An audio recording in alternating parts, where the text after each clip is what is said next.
Bonsoir à tous, bonsoir à toutes les merengues, j'espère vous retrouver au meilleur de votre forme. Le Real Madrid qui a perdu 1-0 son premier match de pré-saison aux États-Unis face au Milan. Eh bien, c'était un match un petit peu bizarre avec beaucoup de changements, quelques blessures, quelques frayeurs, mais surtout, on a vu plein de jeunes, plein de nouvelles têtes. Et évidemment, Carlo Ancelotti qui a tiré un bilan plutôt positif malgré la défaite. Je vous laisse avec ma traduction de sa conférence de presse en français. Let's go!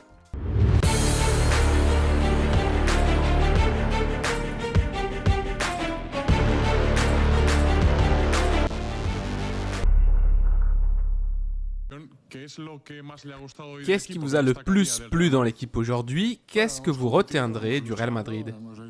Nous avons été compétitifs, nous nous sommes battus, nous avons fait de bonnes choses. C'est le premier match de la pré-saison avec beaucoup de jeunes. Je pense que l'important a été de rivaliser, d'être compétitif. C'est ce que nous avons fait tout au long du match, quelques bons moments, quelques points améliorés, mais c'est tout à fait normal. Je voulais vous questionner au sujet de Brahim, qui a peut-être été le meilleur joueur du match. Et Palacios, comment va-t-il? Qu'est-ce qu'il a? Palacios a eu un problème au genou, ça ne sent pas bon, nous devons l'évaluer demain. C'est dommage qu'un jeune joueur se blesse dès le premier match de la pré-saison. Mais cela peut arriver dans le football. J'espère que ce n'est rien de grave. Ils l'évalueront demain. Et Brahim a bien joué. Je pense que nous avons fait de très bonnes actions devant. Hendrik a également montré ses qualités à certains moments. Arda semble être en très bonne forme. Donc devant, nous avons tous très bien joué. Les latéraux nous ont beaucoup aidés. Eh bien, les jeunes ont aussi pris du plaisir, ils ont profité du moment. Et nous sommes contents d'eux. Aujourd'hui, vous avez fait débuter, dans le cadre d'un match amical, un jeune de 16 ans, qui aura bientôt 17, mais qui a encore 16, Juan Martinez. Il a réalisé une deuxième mi-temps extraordinaire. Je ne sais pas si on peut lui prédire un avenir de joueur du Real Madrid. Il a 16 ans, c'est son premier match, mais il n'est pas habituel de voir un footballeur de cet âge avec une telle maturité. Je pense que Johan a du potentiel, évidemment. Oui, il est très jeune. Mais il a du potentiel. Il a tout ce dont un défenseur central a besoin. Il doit évidemment progresser, il est très bon avec ballon, très attentif. Il y a beaucoup de choses qu'il doit améliorer. Je pense qu'il peut avoir un avenir au Real Madrid. Le potentiel, il l'a. Évidemment, nous devons tous travailler. Il doit continuer à jouer dans la cantera, à la formation, mais je pense que jusqu'à présent, la cantera a fait un très bon travail avec lui, parce que c'est un très bon joueur. Je voulais vous demander si à ce stade de la pré-saison, le fait qu'une équipe comme votre adversaire, le Milan, ait déjà joué 2 matchs avant vous et soit mieux préparée physiquement, et cela est tout à fait perceptible et je pense que vous avez bien contrôlé la première mi-temps. Eux, ils ont profité du début de la seconde mi-temps et avec tellement de changements, il y a pu y avoir des distractions, quelques faiblesses.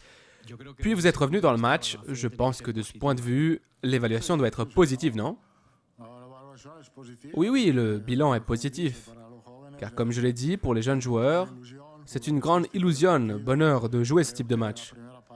Je pense qu'en première mi-temps, avec plus de vétérans, avec la présence de Rudiger, de Modric, nous avons mieux géré. Mais je pense qu'en ce moment, ces joueurs ne peuvent pas jouer plus de 45 minutes. Maintenant, nous allons préparer l'autre match. Nous avons 3 matchs. Demain, Vini sera de retour, Militao. Aujourd'hui, Rodrigo est revenu. Nous verrons s'ils peuvent jouer une partie de la rencontre. Mais c'est à cela que servent ces matchs. Sont là ceux qui ont commencé le 15, comme Lucas Vázquez, Fran, Brahim, Ceballos, qui eux sont déjà en bonne condition. Aujourd'hui, il était clair que l'équipe a manqué de physique. Hier, Pep Guardiola a déclaré qu'en pré-saison, il préférait instaurer la tactique à son équipe. Je voulais vous demander comment vous alliez aborder le reste de la pré-saison avec le match de Supercoupe qui aura lieu dans 15 jours. L'objectif jusqu'au 7 est d'essayer de mettre les joueurs qui arrivent et qui ont déjà commencé dans la meilleure condition physique possible. Je pense que nous ne faisons que du travail tactique pour les jeunes, parce que je pense que c'est un moment important pour les jeunes. Et quand tout le monde sera là, quand ils reviendront tous, nous essayerons aussi de travailler sur le plan tactique. Mais il n'y a pas beaucoup de choses à faire, car je pense que plus ou moins l'équipe est la même que l'année dernière.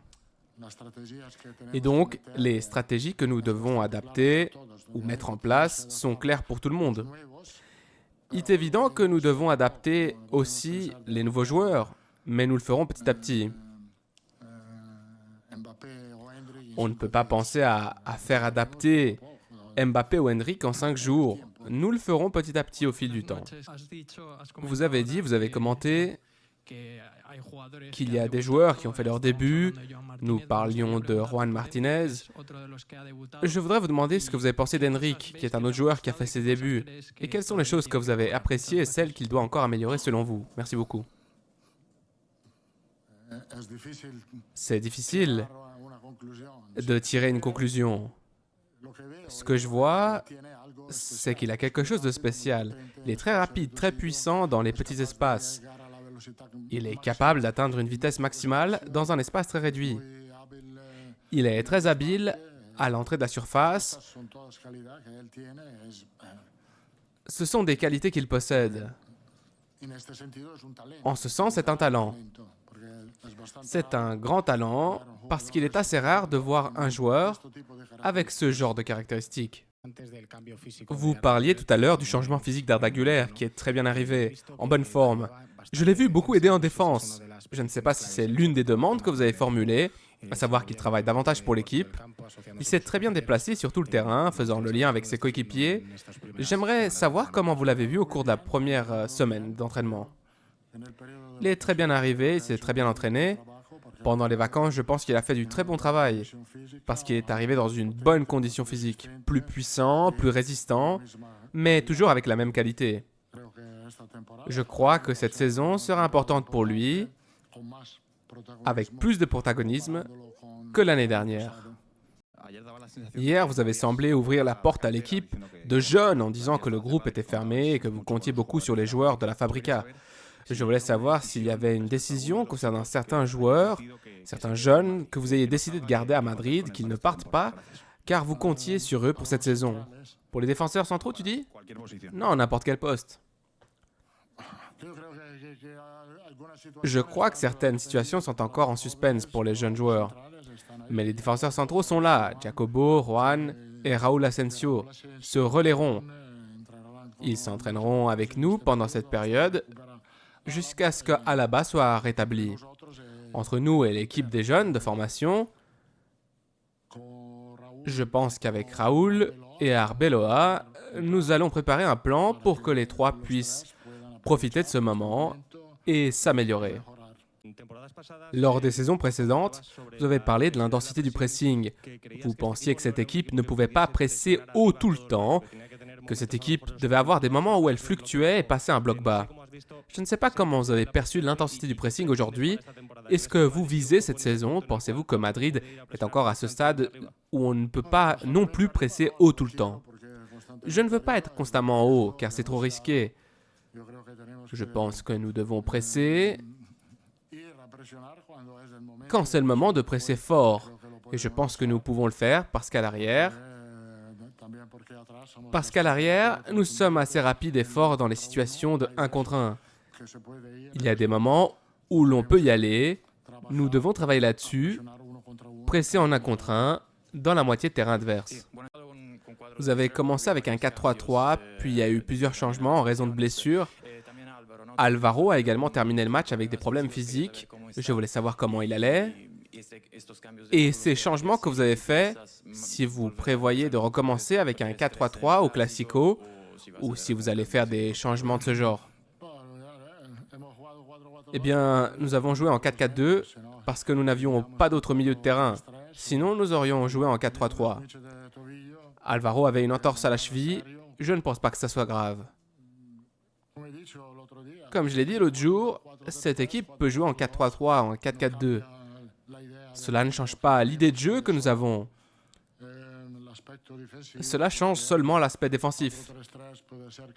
Parce qu'avec un 4-3-3, cela peut signifier que tu dois avoir un bloc bas plus solide. Avec un 4-4-2, on peut presser plus haut. Salut Carlo. Je voulais vous poser une question d'ordre tactique sur Arda Güler. Vous avez parlé tout à l'heure de ce qu'il a fait de bien. Que pensez-vous? Quelle est sa meilleure position sur le terrain? Et peut-il devenir le nouveau Kroos?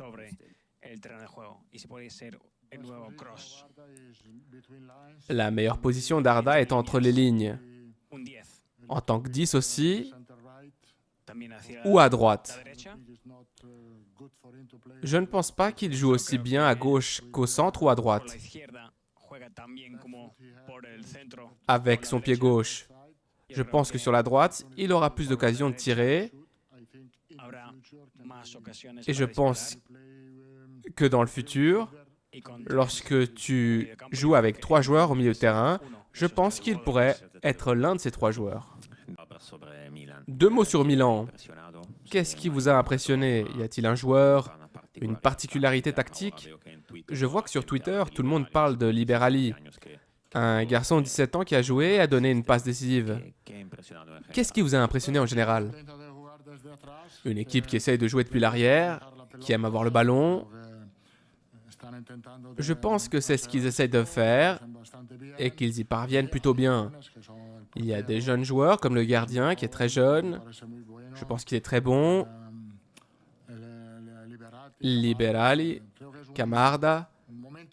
Je pense que c'est le moment pour les jeunes joueurs de montrer leur qualité.